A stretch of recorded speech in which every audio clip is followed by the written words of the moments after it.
ఉన్నారు అందరూ? Welcome back to my channel. ఈరోజు చికెన్తో ఒక మంచి గ్రేవీ రెసిపీ అయితే షేర్ చేయబోతున్నానండి. అదే పంజాబీ డాబా స్టైల్ గ్రీన్ చికెన్ కర్రీ అండి. ఇది మంచి గ్రేవ్ వస్తుందండి, అలాగే టేస్ట్ కూడా చాలా బాగుంటుందన్నమాట. రెగ్యులర్గా చేసుకునే మనం చికెన్ కర్రీస్కి డిఫరెంట్గా ఉంటుందన్నమాట. ఇది టేస్ట్ అయితే అద్భుతంగా ఉంటుంది. మీరు కూడా ఫుల్ వీడియో చూసి తప్పకుండా ట్రై చేయండి. అండ్ ఎలా వచ్చింది, మీకు ఎలా వచ్చింది, అండ్ ఈ రెసిపీ చూసి మీరు ఎలా ఫీల్ అవుతున్నారు అనేది ఎండ్ ఆఫ్ ద వీడియో తప్పకుండా కామెంట్ చేయడానికి ట్రై చేయండి. అండ్ ఈ వీడియో మీకు నచ్చినట్టయితే ప్లీజ్ లైక్ చేయడం మాత్రం మర్చిపోవద్దు. ఇక వీడియోలోకి వెళ్ళిపోదాం. నేను ఇక్కడ వచ్చేసి 1/2 kg చికెన్ తీసుకున్నానండి. బోన్స్తో తీసుకున్నాను. ఇలా మీడియం సైజు పీసెస్ అయితే తీసుకోవాలన్నమాట. నీట్గా వాష్ చేసుకోండి. దీంట్లోకి మనకి పీసెస్కి సరిపోయే సాల్ట్ అయితే వేసుకోండి. ఓన్లీ పీసెస్ కండి, గ్రేవ్కి మళ్ళీ మనం యాడ్ చేసుకుంటాము. 1 స్పూన్ సాల్ట్ తీసుకున్నాను, అలాగే 1 స్పూను కారము, 1/2 స్పూను పసుపు తీసుకుంటున్నాము. 1.5 స్పూను గట్టి పెరుగు తీసుకోండి. వాటర్ పెరుగు అయితే మనకి వాటర్ అనేది లూజ్ అవుతుంది కాబట్టి సో గట్టి పెరుగు 1.5 స్పూన్ తీసుకొని ఒక అర చెక్క నిమ్మకాయ పిండుకోండి. ఇవన్నీ బాగా కలుపుకోండి, మిక్స్ చేసుకోండి. అంతా మొత్తము సాల్ట్ కానీ పసుపు కానీ కారము ఇవన్నీ చికెన్కి పట్టేటట్లు బాగా కలుపుకొని మనం ఒక పక్కన పెట్టేసుకోండి. నెక్స్ట్ వచ్చేసి ఒక మిక్సీ గిన్నె తీసుకుందామండి, ఎందుకంటే మనకి ఈ గ్రేవీ రావటం కోసము తీసుకుంటున్నాము. మీ దగ్గర అల్లం పేస్ట్ ఉంటే వేసుకోండి, లేకపోతే అల్లం ముక్కలు చిన్నులపాయలు కూడా వేసుకోవచ్చండి. నేను డైరెక్ట్గా ఇంట్లో ప్రిపేర్ చేసిందే అల్లం పేస్ట్ అయితే 1 స్పూన్ వేసాను. దీంట్లోకి ఒక 3 నుంచి 4 పచ్చిమిర్చి, 1 స్పూను పెరుగు లేదా క్రీమ్ అయినా యూజ్ చేయొచ్చండి. క్రీమ్ లేదు అనుకుంటే పెరుగైనా వేసుకోండి. 1 కప్పు పుదీనా, 1 కప్పు కొత్తిమీర వేసుకొని ఇవన్నీ మెత్తగా గ్రైండ్ చేసుకోండి. వాటర్ అయితే పోయిన అవసరం లేదు, ఎందుకంటే మనం కర్డ్ కానీ క్రీమ్ కానీ వేస్తాం కాబట్టి మెత్తగానే మిక్సీ అవుతుందండి. మనం ఈ కర్రీలో ఈ పేస్ట్ యాడ్ చేయటం వల్ల మంచి టేస్ట్ వస్తుందండి, డెలిషియస్ టేస్ట్ వస్తుందన్నమాట. ఇది మెయిన్ మన కర్రీలోకి.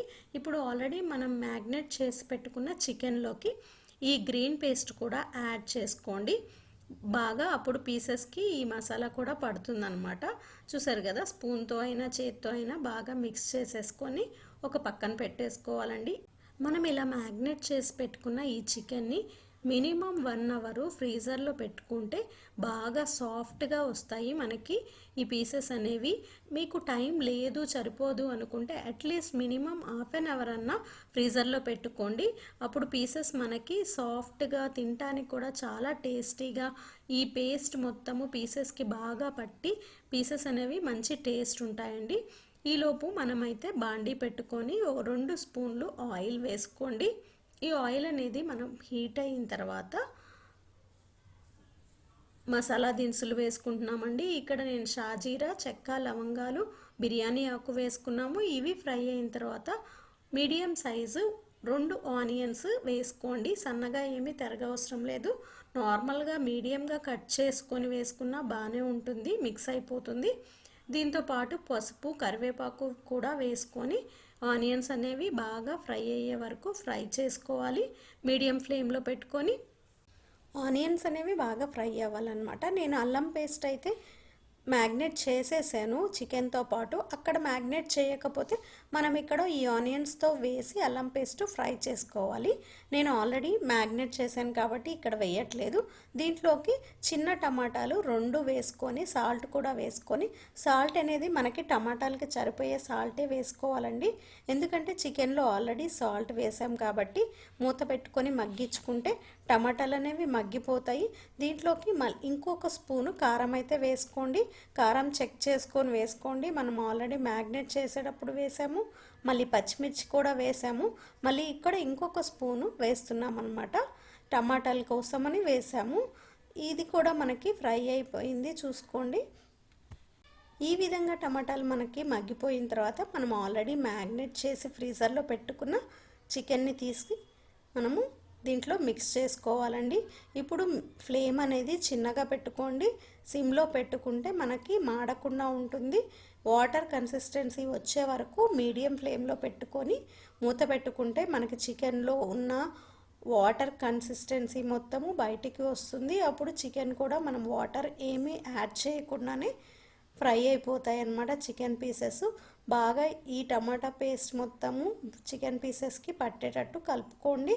కలిపి మూత పెట్టుకున్నామంటే మనకి చికెన్లో ఉన్న వాటర్ అంతా బయటికి వస్తాయి. చూసారు కదా, మనం మూత పెట్టుకుంటే వాటర్ అనేవి చాలా వచ్చేసినాయి. ఇప్పుడు మనము కొద్దిగా ఒక గ్లాస్ వాటర్ అయితే యాడ్ చేసుకోండి. మనం ఆల్రెడీ మిక్స్ మ్యాగ్నేట్ చేసి పెట్టుకున్న దాంట్లోనే కొద్దిగా వాటర్ వేసేసుకొని మనం వాటర్ యాడ్ చేసుకుంటే ఈ వాటరే మనకు కర్రీ మొత్తానికి సరిపోతాయండి. ఈ వాటర్ అనేవి మనం మూత పెట్టుకున్నామంటే కొద్దిగా బాయిల్ అయిపోయి చికెన్ అనేది ఈజీగా తొందరగా కుక్ అవుతుందండి. చూసారు కదా, ఆయిల్ అనేది బయటికి వెడుస్తుంది. మనం ఎక్కువ ఆయిల్ వేయకపోయినా చికెన్లో ఉన్న ఆయిల్ కూడా వస్తుంది కాబట్టి ఆయిల్ అనేది పట్టదు ఎక్కువగా ఈ చికెన్కి. చూసారు కదా, ఇప్పుడు అది గరం మసాలా వేస్తున్నాను. ఈ గరం మసాలా అనేది మనం ఇంట్లో ప్రిపేర్ చేసుకున్నదండి. చాలా టేస్టీగా ఉంటుంది. వీడియో లింక్ అయితే ఇస్తాను, ఐకార్ట్లో చెక్ చేయండి. మంచి స్మెల్ వస్తుందండి గరం మసాలా. మనం ఇంట్లో ప్రిపేర్ చేసుకుంటే ఎక్కువ టైం కూడా పట్టదు అండ్ ఈజీ అన్నమాట. దీంతోపాటు ధనియాల పొడి, జీలకర్ర పొడి కూడా యాడ్ చేస్తున్నాను నేను. ఇవన్నీ వేసుకొని బాగా కలుపుకోండి. చూడండి, బాగా మిక్స్ అయిపోయింది. ఇంకొద్దిగా వాటర్ ఉన్నాయి. మనకి గ్రేవీ ఎంత కావాలి అనే కన్సిస్టెన్సీని చెక్ చేసుకొని మనము వాటర్ యాడ్ చేసుకోవాలి. అలాగే ఆఫ్ చేసేటప్పుడు కూడా చెక్ చేసుకోండి. నాకు ఇంకొద్దిగా చిక్కటి గ్రేవీ కావాలి, అందుకని ఇంకొక 5 మినిట్స్ అయితే బాయిల్ చేస్తున్నాను. లాస్ట్లో కసూరి మెథి కానీ కొత్తిమీర కానీ మనం యాడ్ చేసుకొని ఒక్కసారి తిప్పి మూత పెట్టుకొని ఒక 2 నుంచి 3 సెకండ్లు ఉంచుకుంటే సరిపోతుందండి. మనకి చిక్కటి గ్రేవీ డాబా స్టైల్ గ్రీన్ చికెన్ అయితే రెడీ అయిపోతుందండి. ఇది చాలా ఫేమస్ చికెన్ అనమాట. చాలా అదే టేస్ట్ కూడా చాలా బాగుంటుందండి. మనం రెగ్యులర్గా చేసే చికెన్ కన్నా డిఫరెంట్ టేస్ట్ ఉంటుంది. ఇది మనకి రోటీస్లోకి కానీ రైస్లోకి పలావ్లోకి చాలా బాగుంటుంది. ఎవరైనా మనకి గెస్ట్ వచ్చినప్పుడు డిఫరెంట్గా ఇది చేసి ట్రై చేసి పెట్టండి, వాళ్ళైతే చాలా హ్యాపీగా ఫీల్ అవుతారు. అంత టేస్టీగా ఉంటుందన్నమాట. మీరు కూడా తప్పకుండా ట్రై చేయండి అండ్ మీకు ఎలా వచ్చింది అనేది కామెంట్లో తెలియచేయండి. అలాగే వీడియోని లైక్ చేసి అండ్ సబ్స్క్రైబ్ చేసుకోవటం మర్చిపోవద్దండి. మన ఛానల్లో చాలా వీడియోస్ ఉన్నాయి, అవి కూడా తప్పకుండా చూడండి అండ్ మీ వాల్యుబుల్ కామెంట్స్ అయితే పోస్ట్ చేయండి. Thank you so much for watching this video.